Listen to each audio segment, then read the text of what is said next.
ከራሴ በላይ ወድሻለሁ። መውደድ ከምችለው በላይ በጣም ነው የምወድሽ። ስለዚህ ይሄንን ለእኔ ስትል አድርግልኝ። ለተወሰነ ጊዜ የቃል ፍቅረኛ ሆኑልኝ።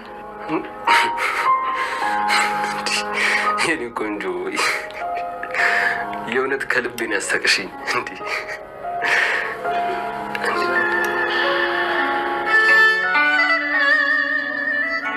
መጎዳት የለብኝም።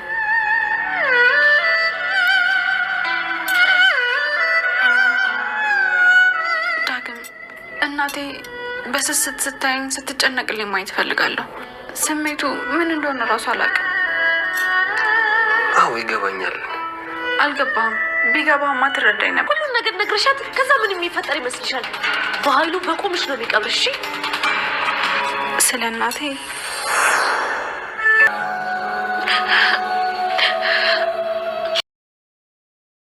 ቃል ጓደኛ ፍቅረኛ ሁን ብላ ድጋሚ ጠይቀዋለች። ዳጊ በዚህ ሰዓት እየቀለሽ መሆን አለበት። በጭራሽ የእሷ ፍቅረኛ ሊሆን አልፈልግም። እንዴት ነው እንደዚህ አይነት ነገር እንዳደርግ የምትጠይቀኝ ብለዋታል። ዳጊ ለእኔ ስትል ይሄ ነገር ማድረግ ትችላለህ፣ ለእኔ ብለክ እናቴን እንዳገኝ ብላ ነግረዋለች። ዳጊ ግን በዚህ ሰዓት በጭራሽ ሊሆን አይችልም። እኔና አንቺ እኮ ለማጣራት የምትጥር ሴት ናት። እንዴት ብዬ ነው ከእሷ ጋር ይሄ ነገር ላደርግ የምችለው? እና ደግሞ ክፍተት ይፈጠራል በእኔና ባንቺ ብለዋታል። ብሌን ግን በዚህ ሰዓት እያለቀሰች ነበረ። ዳጊ ለምንድን ነው እንደዚህ የምታግዥ የምታለቅሽው? ይሄ ነገር ሊሆን አይችልም፣ አንቺ ትንሽም እንኳን እንድትከፍ አልፈልግም እያላት ነበረ። እና ደግሞ እናቴን ማግኘት ፈልጋለሁ፣ ለዘመናት የጎደለውን ክፍተቴን እንድትሞላልኝ እናቴ ብቻ ናት ያ ነገር ልትሞላልኝ የምትችለው። ምናልባት ጥሩ እናት አለችኝ፣ ግን የሆነ ነገር ጎድሎብኛል ብላ ነበረ ለዳጊ የነገረችው። ዳጊ ግን በዚህን ሰዓት በጣም አዝኖና ይሄ ነገር ግን በሌላ መንገድ እናድርገው እያላት ነበረ። ብሌንም ይህን ነገር እኔ ሄለን ስለ እናቴ ሁሉም ነገር አውቃ ልትነግረኝ ነበረ። አሁን ላይ ቃል ግን ሄለንን ከበኃይሉ ጋር አስፈራርተው ወደ የትም እንዳደረጓት አላውቅም እና ወደ እኔ የመጣችበት ጊዜ አለመስማቴ እናቴን መሆን አሳጥቶኛል ብላ ነበረ ነገረችው። በዚህ ሰዓት ዳጊም ለእሷ ሲል ምንም እንደሚያደርግ ቃል ገብቶላታል። አሁን ላይ በኃይሉ ከሰላም ጋር ያለውንም የእህትነቱ ፍቅር ሰላም እኮ ንጹህ ናት፣ በጣም የዋህ ናት ብላ ቃልም ስትናገር ነበረ። በዚህን ሰዓት በኃይሉ እንዴት አንቺ ማን አዛኝ አድርጎሽ ነው ለእሷ እንደዚህ የምታዝኝው? በማለት እንቅ አድርጎ ይዘዋት ነበረ። ቃልም እናት ደርሰሽ አንቺ ሰው መሆንሽን ነው፣ አንቺም ነሽ እኮ ለዚህ ደረጃ የዋሸሹ የከዳሻትም እኮ አንቺ ነሽ ብሏታል። እና ደግሞ እንደዛ ማለት እኮ አይደለም፣ ግን አንተ እሷ ንጹህ ናት፣ ይህን አክል በውስጧ ምንም ነገር ጥርጣሬ አታስብም ብላ በኃይሉ ለማስረዳት ሞክራለች።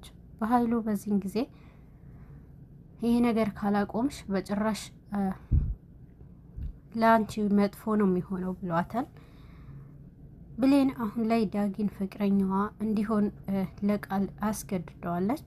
ለቃል ሲል ለብሌን ሲል ይሄ ነገር እንደሚያደርግም ወስኗል ማለት ነው። ቃል አሁን ላይ በጣም በመጸጸት ውስጥ ነው ያለችው። ይበልጥ ግን ለዚህ ደረጃ ያደረሰኝ ደግሞ ሳሚ ነው፣ ሳሚን መበቀል አለብኝ ብላው ኮምፒውተሯን እየከፈተች ነበረ። ቃል ኮምፒውተሯ ውስጥ ባለውን መረጃ ሳሚንም ከህይወቴ አስወግደዋለሁ ብላለች። ሳሚ አሁን ላይ ለቃል አንቋትና ሊገላት መጥቶ ነበረ።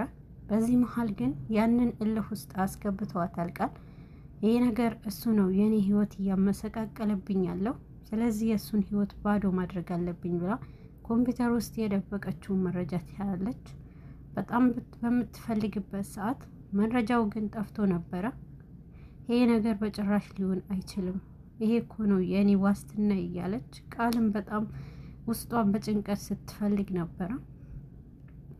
ኮምፒውተር ውስጥ የነበረውንም ፋይል ልታገኘው አልቻለችም። እንዴት ሊሆን ይችላል? ይሄ እኮ ነው በኃይሉንና ሳሚንም በእጅ የሚያስገባበት የእነሱ መረጃ ነው እንጂ ከዚህ በኋላ በቃልኝ ያለች ነበረ። ቃልም በጣም ከመናደዷና ከውስጧ ከመጨነቋ በላይ ህመሟ ተነስቶባት ጨጓራ እያለች ነበረ።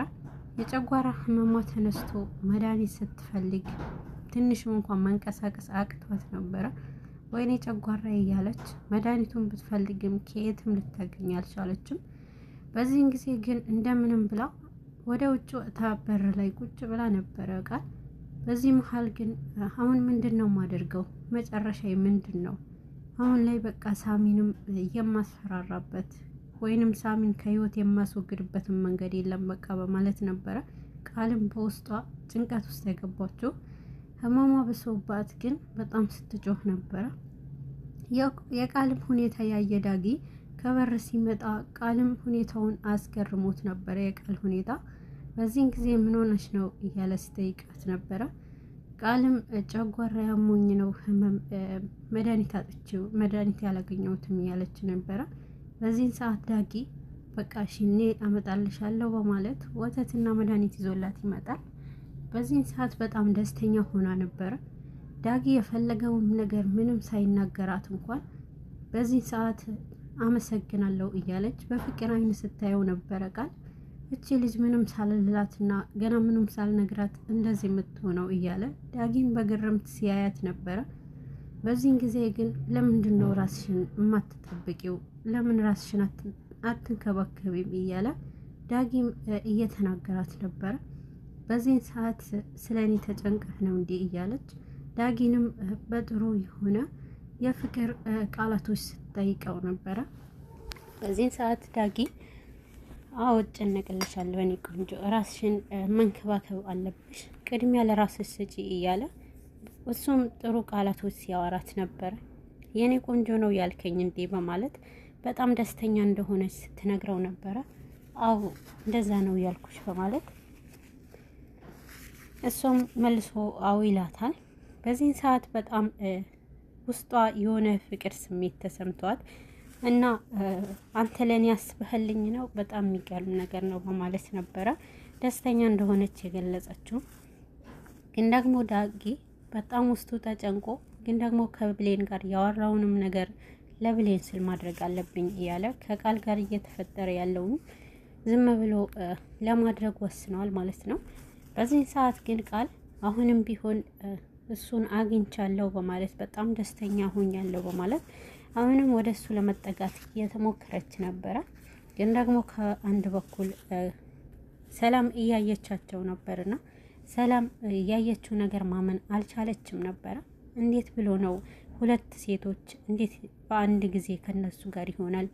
ይህ የብሌን ጓደኛ ናቸው አይደለ? ከብሌን ጋር ፍቅረኛሞች ናቸው እና ታዲያ እንዴት ነው ልጅ ያጠገብ የሚገኘው በማለት ነበረ በውስጧ ሁለቱንም እያታለላቸው ነው በማለት በውስጧ ትናደዳለች። በዚህን ሰዓት ግን ሁለቱም ቃልም ዳጊ ለመሳም ስትሞክር ዳጊ ግን ርቋታል። በዚህን ሰዓት ዳጊ ተነስቶ ይሄዳል። ሰላም ወደ እሷ ስትጠጋ ምን እያደረግሽ ነው? አሁንም እያደረግሽ ያለሽውን ታውቆሻል?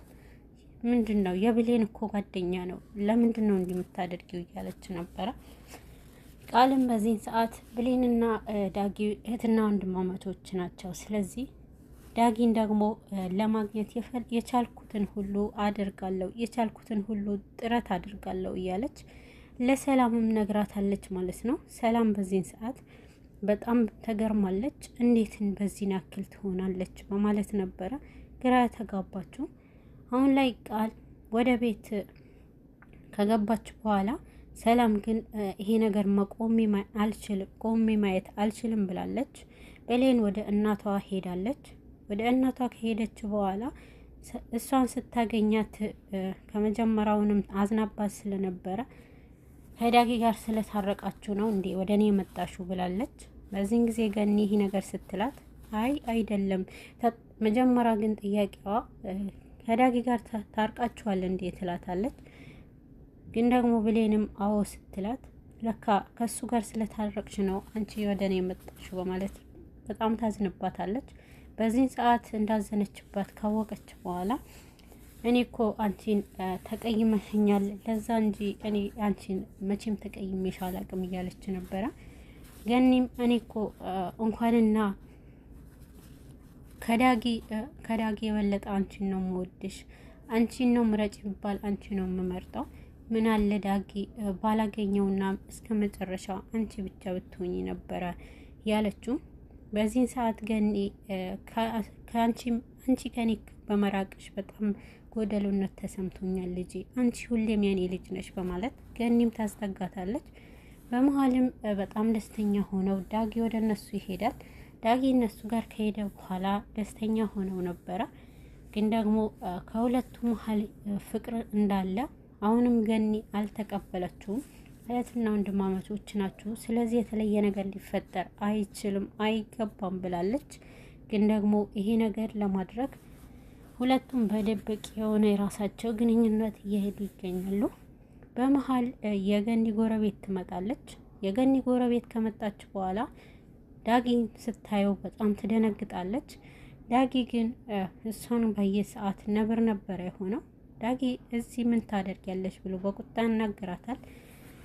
ገኒ በጣም ትናደዳለች ማለት ነው። እንዴት እንደዚህ ትላለህ? ጎረቤቴ እኮ ናት። ጎረቤቴን እንዴት ታናግራታለህ በማለት ነበረ በቁጣ አወራችው። ልጅሽን እንደዚህ ባለጌ መሆኑን አላውቅም ነበረ፣ በቃ መሄዴ ነው በማለት ታስመስላለች የገኒ ጎረቤት። በዚህን ሰዓት ግን ልጄ ይቀመጣል፣ ዝም ብለሽ ነይ ቁጭ በይ ትላታለች። ዳጊ ግን በጣም በቁጭት በንዴት ያናገራት ነበረ። በጣም ተናዳ ገኒም ልጇን በጥፊ ትመታለች። እናቴ ለሷ ብለሽ እኔን በጥፊ ትመችኛለሽ እንዴ? ስለ እሷ ማንነትና ምንነት ስላላወቅሽ እኮ ነው እሷ እኮ በማለት ዝም በል እያልኩህ ነው፣ ቃላቶች እንዳታወጣ እያለች ደግሞ በጥፊ ትመታዋለች።